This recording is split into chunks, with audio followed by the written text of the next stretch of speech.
Welcome to Liberty Rising Radio.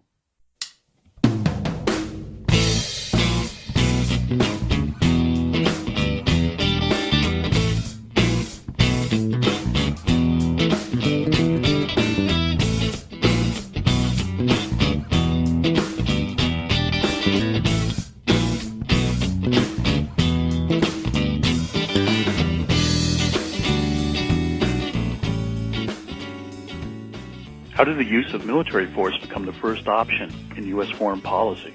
Why must we spend $1 trillion each year to fund a global empire that leaves us poorer and less safe?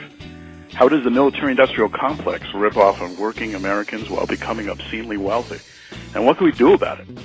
I'm pleased to have Dr. Ron Paul join me today to discuss a conference that the Ron Paul Institute for Peace and Prosperity is hosting in the Washington, D.C. area this coming September 10th. Thank you for joining me, Dr. Paul. Well, thank you for having me. I'm delighted to be with you.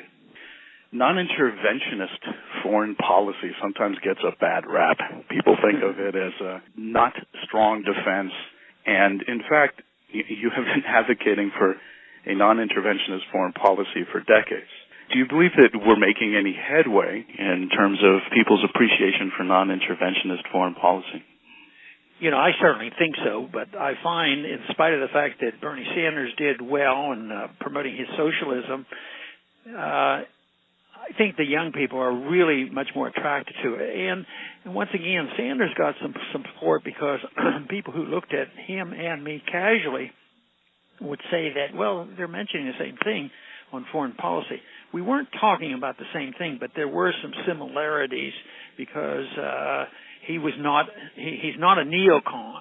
Although he voted differently than I did, he really didn't have a real aggressive feeling about like a neocon. But the thing that over the years that we've had to contend with has been the use of language, because those who did not want to get involved in war, there was certainly a group, in the 30s that saw that a war was coming and we should work hard to try to stay out of a European war. They called those individuals isolationists, which was meant to be very negative, and it was a pejorative. And over the years, I've tried to work to change that and say, well, I'm not an isolationist. I believe in travel and trade and getting along with people, and not protectionism and no sanctions. See, some of these people who advocate free markets are the ones who advocate the sanctions. So they're more isolationist than a good libertarian would be. So I started using the word non-interventionist, and I think that's a great term. Even on personal things, non-intervention. The government doesn't need to involve in people's personal lives if they're not hurting anybody. Same way, in economics. If people aren't cheating and stealing from people, let people alone. Let them gamble if they want. Let them spend the money the way they want, and the world would be better off.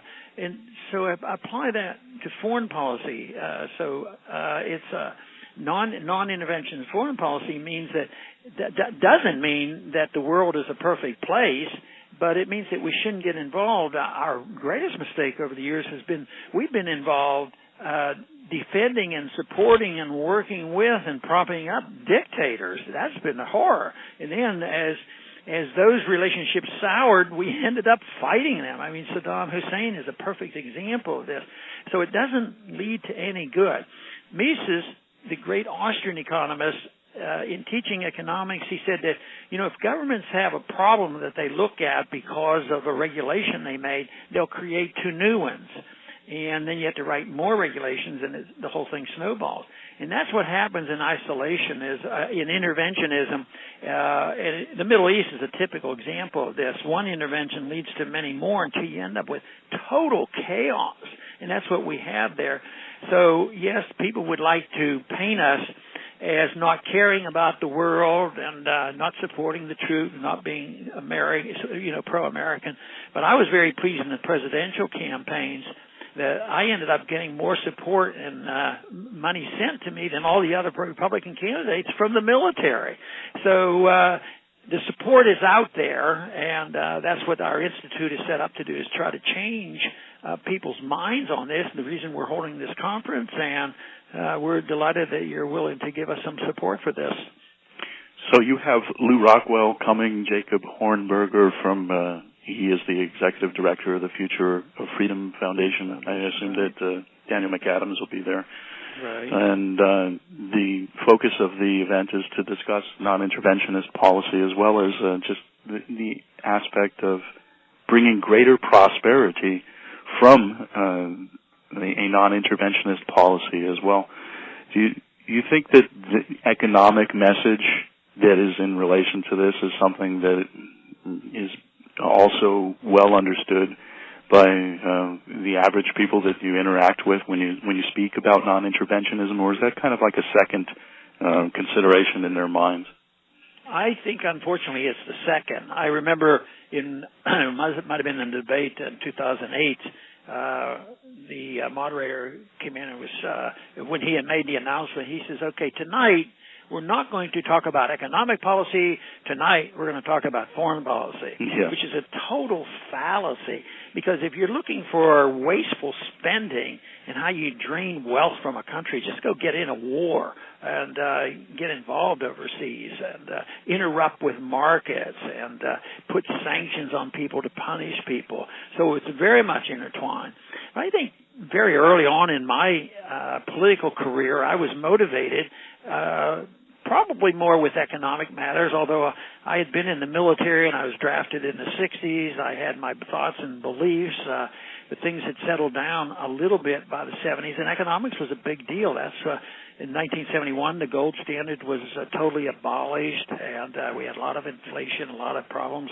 I talked a lot about that, but as time went on, the connection is just overwhelming because, when the great crisis hit here just a few years ago, the Federal Reserve was very much involved, in trying to bail out the rich guys, but they were also involved in passing out trillions and trillions of dollars to other central banks and other governments and corporations around the world.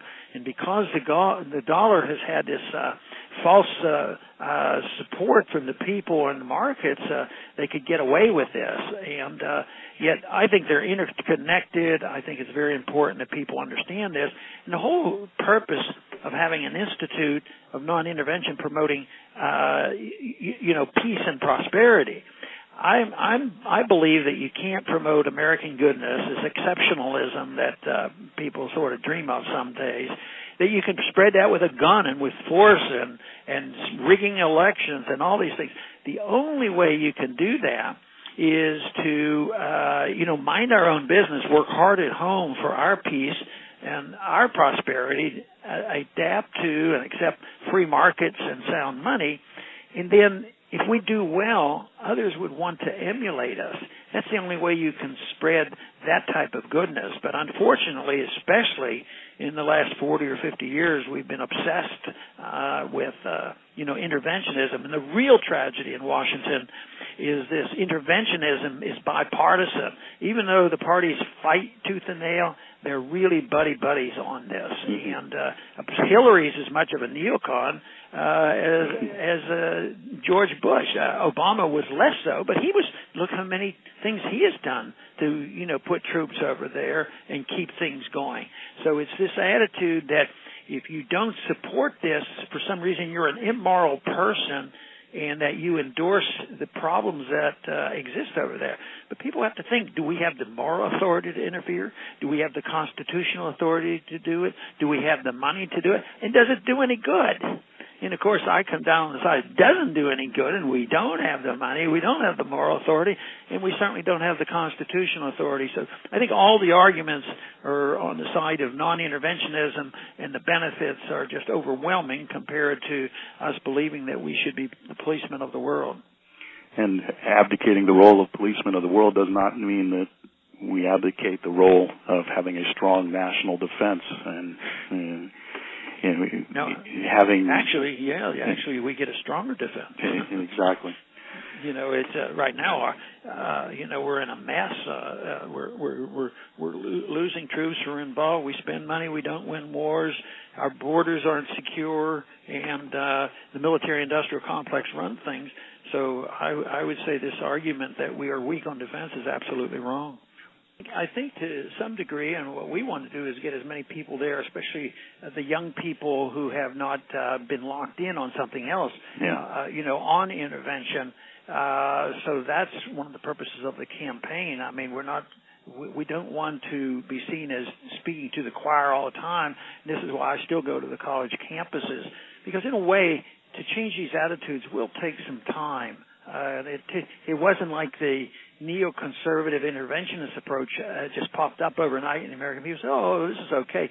It's a cultural type of thing. You know, the professors are saying one thing, the politicians say one thing, the media control this, these thoughts, the movies promote it, and it just goes on and on.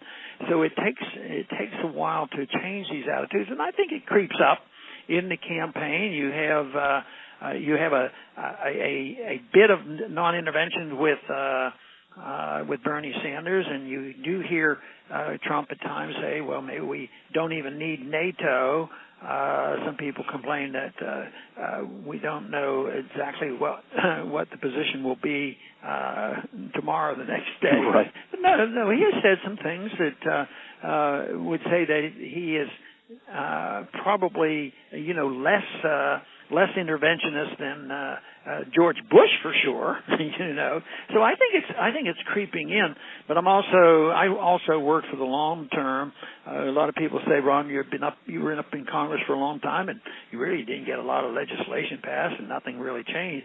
And yet I never really thought that was my purpose, because I realized this was an issue of ideas, and it's a generational thing where you have to change people's minds.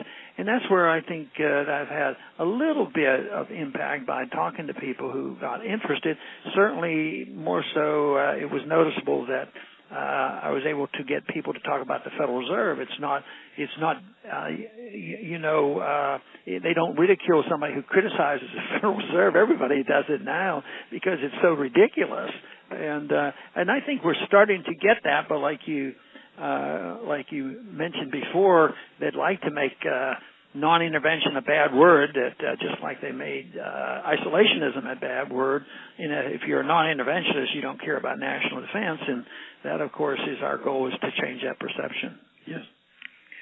Well, the Trump campaign will definitely be interesting if he, in fact, nominates Michael T. Flynn, the former Defense Intelligence Agency director, who had a hand in leaking the memo that in 2012 discussed how Al-Qaeda in Iraq would morph into ISIS and al-Nusra Front and Al-Qaeda in Syria as well. This presidential election campaign, with the contrast between Trump and Hillary, will certainly put a lot of focus on the possibility of Cold War 2.0 ramping up, and Trump has taken, in addition to questioning NATO, he's also said some productive statements about the fallacy of going and starting a new Cold War. And what could be more non-interventionist than that? This presidential season and the fact that the conference is on September 10th, leading up to the presidential election, is really great timing. And I'd encourage people to come and check out the conference. It's going to be held at the Marriott in the Dulles Airport in Washington, D.C. on September 10th. Yeah, that's wonderful, and I really appreciate very much your willingness to have us on and promote the conference and encourage people to come, because we're looking for a very interesting discussion. Well, thank you, Dr. Paul. I appreciate your time today. Okay, thank you very much. Bye-bye. This Liberty Rising Radio podcast is brought to you in association with thenewsdoctors.com and Wall Street for Main Street. Once again, the inaugural Peace and Prosperity Conference will be held on September 10th at the Washington Dulles Airport Marriott, just outside of Washington, D.C. And the speakers include Dr. Ron Paul, Lou Rockwell, Congressman Thomas Massey, and the outspoken former Chief of Staff to General Colin Powell, Colonel Lawrence Wilkerson. In addition, Jacob Hornberger, the Executive Director of the Future of Freedom Foundation, former CIA Philip Giraldi, and many other outstanding speakers will be in attendance. For a complete list of the speaker lineup and to purchase tickets, visit the Ron Paul Institute website. That's ronpaulinstitute.org. Help spread the word about RPI's first conference. Please share this podcast and let's help make this conference a great success.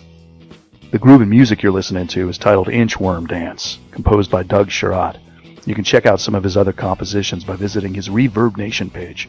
Simply go to reverbnation.com/Doug Sharott Sound Art Studio, and his name is spelled DOUGSHARROTT. That's reverbnation.com/Doug Sharott Sound Art Studio, and you'll land right on his page. Thanks for listening. This is Eric Dubin for Liberty Rising Radio. Take it away, Doug.